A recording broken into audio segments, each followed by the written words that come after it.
Good afternoon, Write My Book community. I hope you are having a wonderful Friday. I have been dancing around here to some songs, just enjoying my Friday morning and putzing around doing a couple things. And then I had to let the doggies out, and of course, they took their sweet time. So I was delayed getting on here for a few minutes. But I am glad to be here. If you are here and have any questions, please let me know. And I'm trying to see, yes, I am live in the group. So please leave some comments if you're here. Say hello. I want to know who's here. And I'm glad to bring you how to write a compelling story today. So it is going to be, I hope, lots of fun for you. But one of the things that I want to keep in mind that um, is when you're writing a story for your, and this is for a nonfiction book, um, you want to make it interesting, just like it is in a fiction book. Hi, I don't see who that is. Let's see. Let's see if it'll show up on. I think here, invite group members. Done. Okay. I can't tell who's commenting. Let's see. Will, is that you? Whoop, whoop. Hold on, let me turn on this all the way down. Hello, Will, and I'm trying to see who else has left a comment so that I can see them. Whoops. Okay. Oh, and Robert, great. Thank you guys. Glad you're here. Well, today, like I said, I'm going to talk about how to write this compelling story. And I want you first to think about what is one of your favorite movies and what drew you into that movie. For me, one of my favorite movies and books was The Firm. I love the twists and the turns oh my gosh, going blank on his name. Who wrote the book? Who wrote The Firm, guys? Help me here. Um, Favorite book and going blank on the author. Grisham. John Grisham. There we go. Um, so what I loved about that story was when the main character got to a point, he had a couple choices to make. And it was like, tick off the mob, tick off the law firm, save his own skin. What should he do? And I love in the movie, yes, thank you, Grisham. Well, yeah, it took me a minute. Brain's not totally working. Hadn't had enough tea yet today. But I love how the character then, he had some choices to make in the story. And that was a part of making that intensity.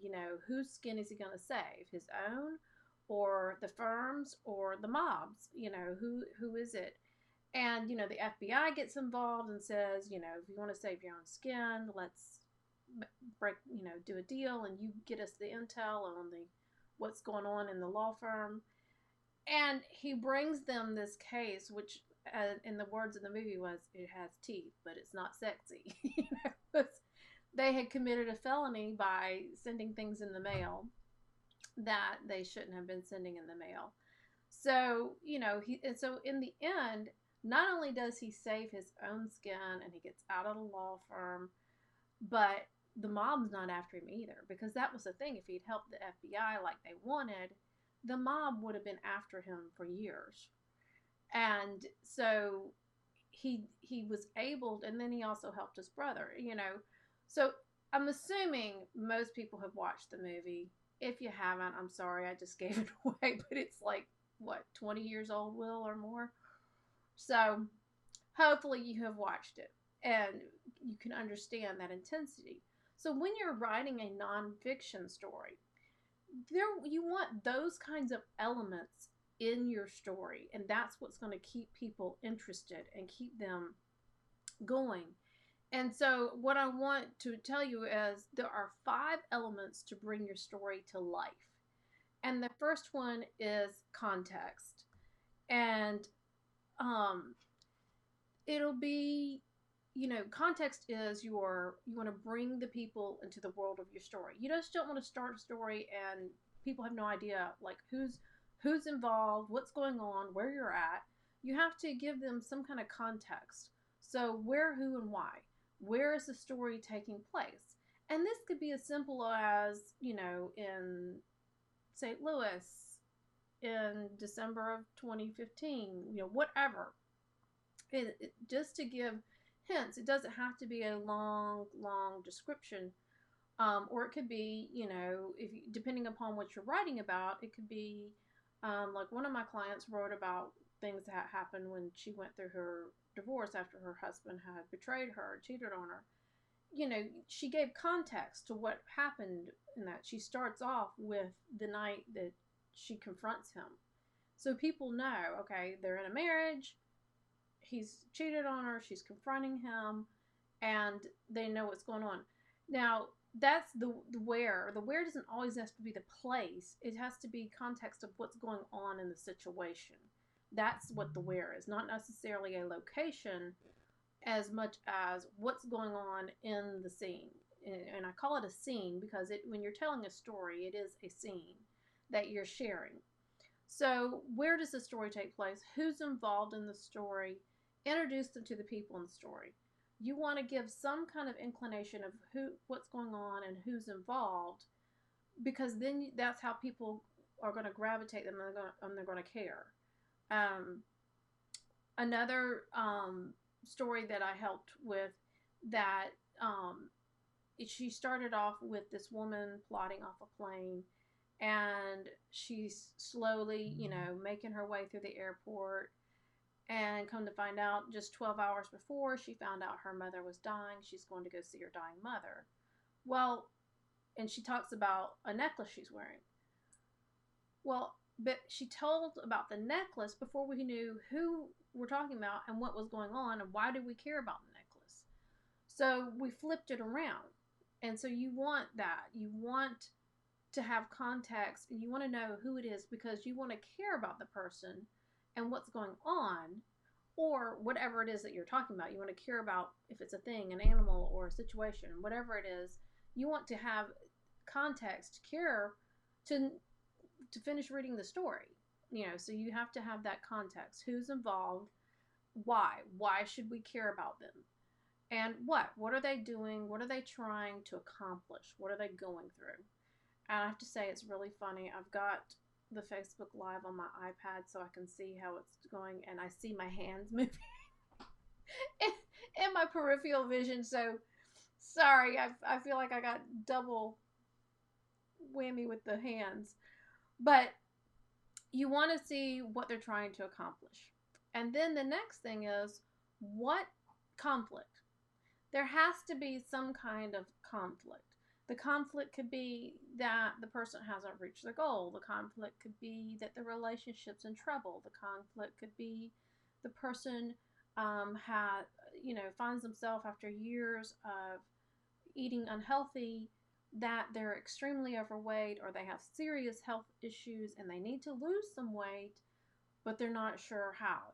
That's the conflict in the story. It isn't always in movies and books.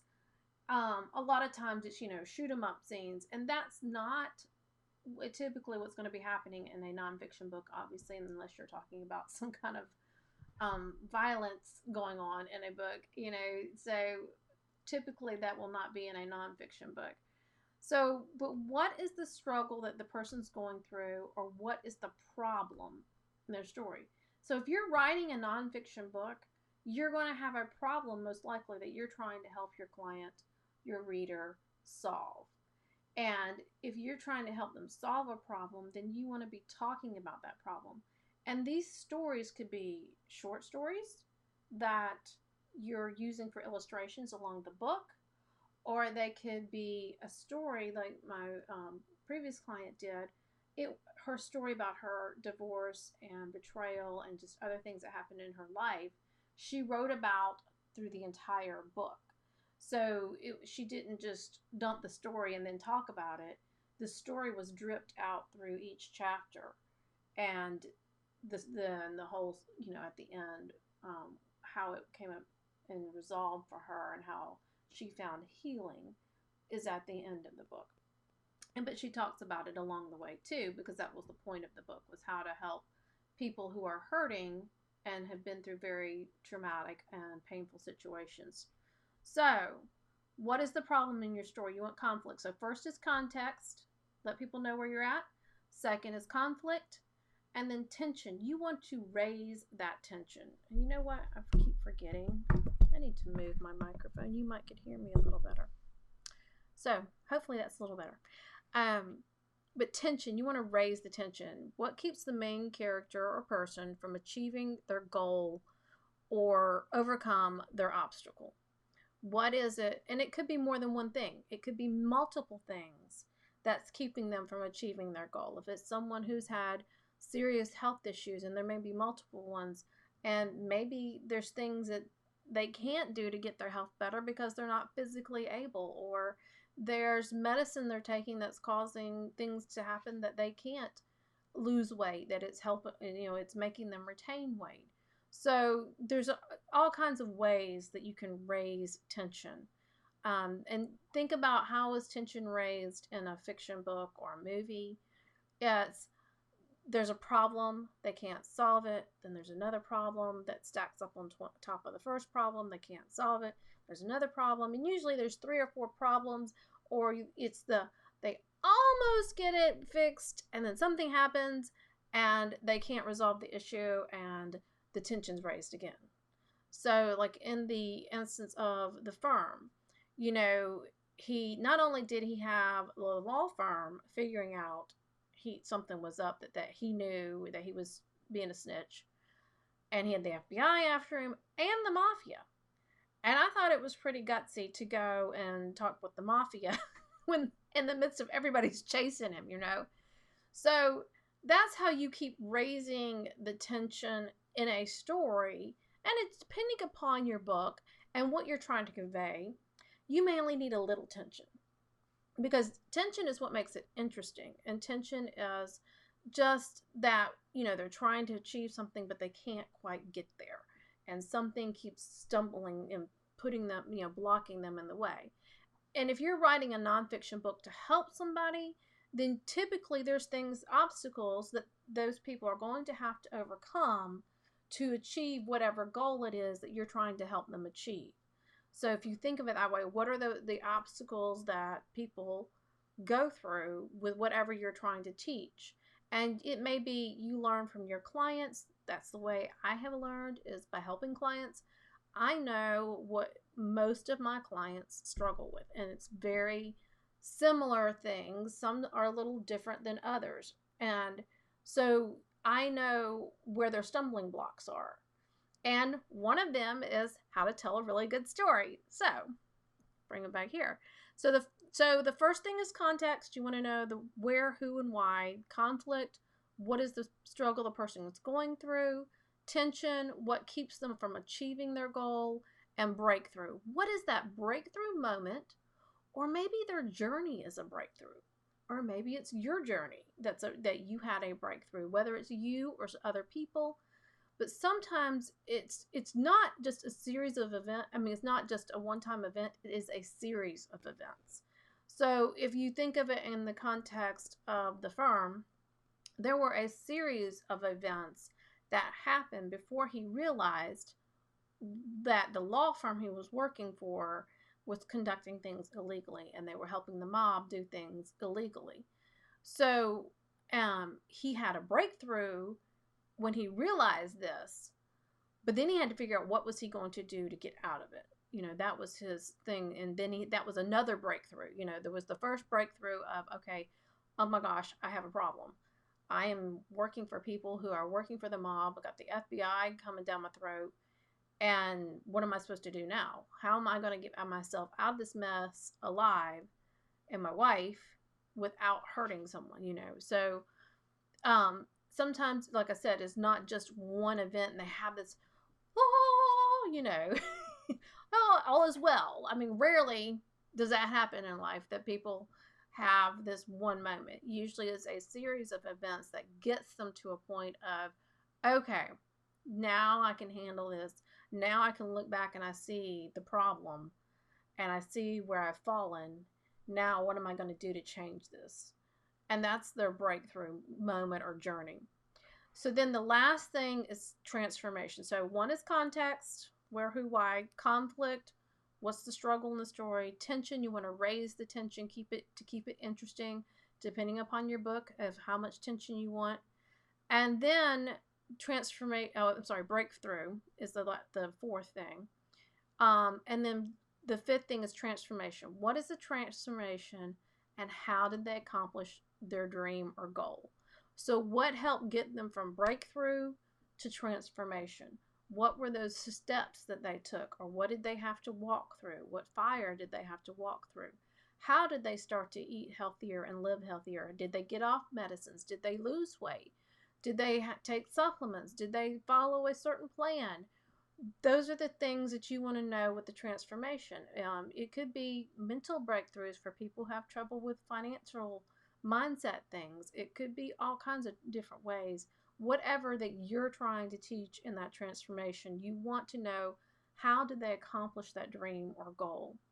So, like I said, you may have all 5 of these elements in one story that's in one chapter, or you may have these elements go throughout the story. You get people, give them the context in the first chapter, you go through the conflict in the second chapter, or for a couple of chapters, and then you raise the tension for a chapter or two, and then there's the breakthrough moment or journey that you walk them through, and then that you tell them how they can get through the transformation that this person did or you did, whatever it may be.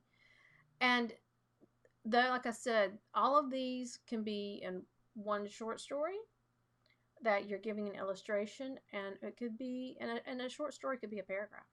Okay, it could be an illustration, it could be a couple paragraphs.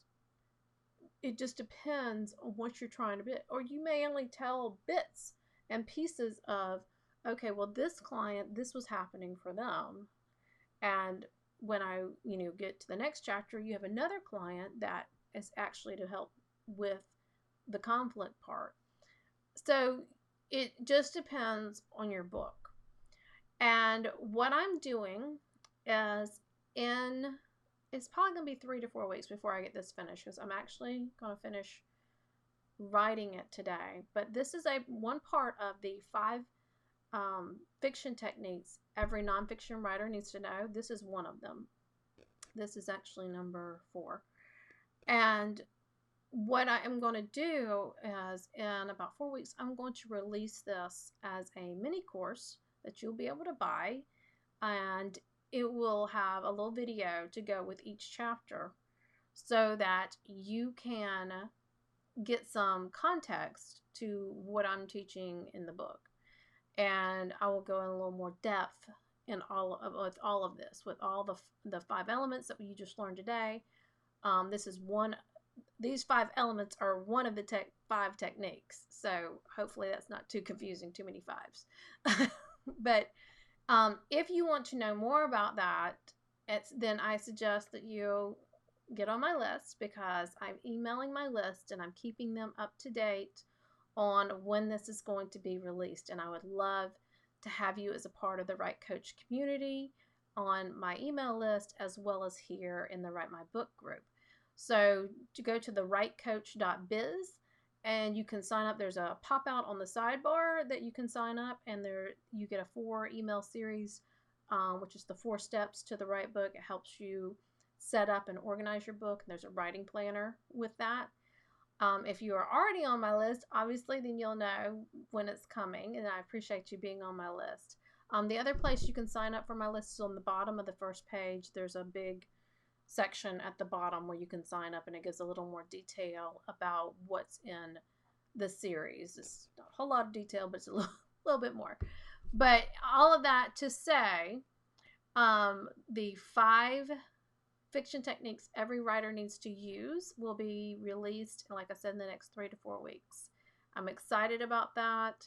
I've got some exciting things going on. Then I have a course that I'm working on for you. And I think I have the new name for the course. It's going to be Write My Book Boot Camp. It was Write My Book Academy, and I changed it yesterday. So I'm working with a wonderful group called 20K Nation, and it's a great mastermind group to help with my business growth. And so I've got some exciting things going on, and I'm so glad that all of you have showed up. And if you have any question, let's see, we got Veronica, Lisa, Mary Margaret Cannon, and Will and Robert here. So I appreciate y'all being here today. If you have any questions, feel free to put it in the bottom and go back and watch the replay if you missed some of it, because I don't think everybody's been here the whole time. But if you got a question right now, real quick, feel free to ask. I'll wait a second and see if anybody's got a question now. But I'm excited about the way, the growth and where my coaching business is going. And I love helping people. I love teaching, and I hope it shows. And if there's anything that you feel like you could use some more help on, please feel free to post it in the group on this live comments here, or post, send me a private message if it's something that you don't feel like posting in the group. I don't mind getting some Facebook messages, and I will be able to add that, because I want to hear from you. What do you want, and what do you need in the Write My Book boot camp? I have some ideas of what I want to do and how I'm going to structure it. Part of what I'm going to be teaching there too is how to create a business with your writing, which was my last podcast, but the podcast 506 talks about that, and I'm going to go into much greater detail in the course, and then it'll be group coaching, so I'll be able to help you. So if anybody has any questions, please leave them in the comments. And I am so glad you were here today, and I appreciate it, and I hope you have a wonderful weekend. And next week, I'm going out of town. I'll see if I can do a Facebook Live either Tuesday or Wednesday. I'm leaving Thursday to go to help at a writers conference in North Carolina. So thank you, and take care.